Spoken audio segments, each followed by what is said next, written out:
بسم الله الرحمن الرحيم.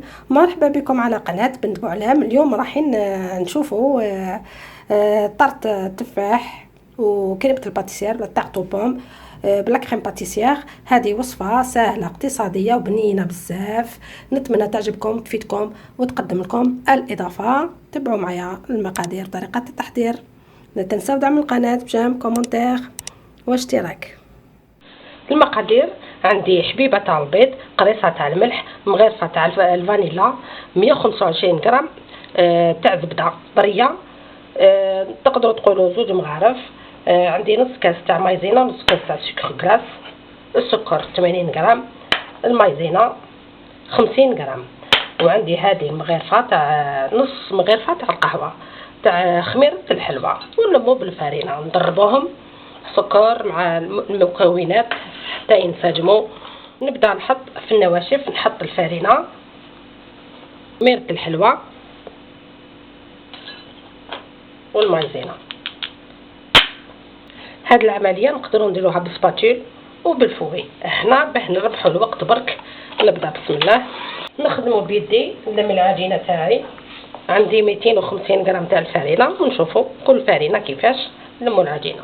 ها هي ليك العجينه، نحطوها في صاشي ونخلوها في الفريجيدار سويعه ونجو نخدموها. نجيب العجينه راح نحلوها بشكل دائري. شوفوا معايا المول، ها هو ليك دو بريفيرونس يكون المول اللي يطلع هكذا. درت له شويه زبده وشويه فارينه، نبداو نكسلو في العجينه. هاد العجينه دو بريفيرونس نحطوها يعني في هكذا زوج صاشيات باش تجينا سهله، باش ما تلصقناش وما نزيدولهاش الفارينه. ها هذيك حطوها في القالب، قدموها، نحيلها هذاك الزايد، نحكم فرشيطه نبيكيها ونعاودو نرجعوها للفريجيدار.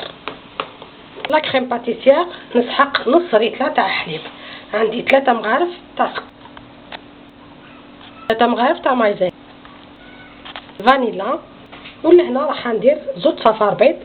هذا البيض بقى لنا ما الكاطو درتو، اللي ما عندوش يدير حبه بيض هكذا هكذايا. نحرك بسرعه، نخلط البيض ونحطو على نار قليله هاديه حتى تبدا تعقد معنا الكريمه ونولو تتقال. بالنسبه للتفاح 4 حبات، زوج كبار هكذا، قشرتهم بالكوتو ايكونوميك هكذا، درت عليهم هكذا شويه قارص باش ما يصفاروش، باش ما يكحلش التفاح. على بالكم نقيوه ونقطعوه هكذا شرائح حتى نكملوه. ها هي ليك الكريمه، شوفوا حندير لها شويه زبده.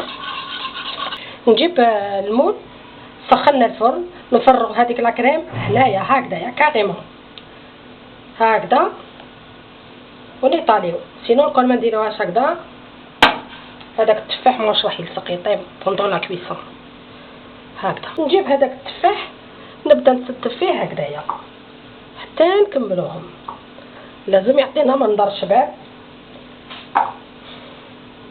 في الوسط، نقريوه كيما الورده هكذا.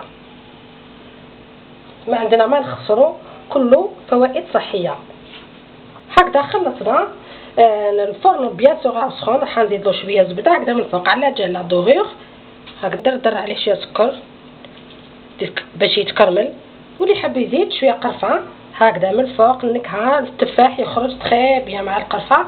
نحطوه في الفرن يطيب من تحت، نشعلوا له من تحت كي نشوفوا لي باغو هادو بداو يحمروا يولوا غوزي هكذا شويه، نشعلوا له ليجيرمون من فوق يحمر. الطرطه تاعنا راهي حضرت، ما عليا غير ندير لها شويه ناباج هكذا وهي سخونه باش تعطي لها اللمعان. نتوما الا كان حبيتوا تزيدوها ديروها مبرونزي على هكذايا، راه كلش طايب فيها. الكريم باتيسير كاطو راك تشوفوا فيه بيان برونزي، ما كلا حتى نشوطوها كامل ونشوفوها في الشكل. لا طارت بوم على كريم باتيسير راكم تشوفوا جات ما شاء الله واحد الريحه راهي تطلع ما شاء الله، ريحه القرفه. راكم تشوفوا التفاح كيفاه جا ما شاء الله.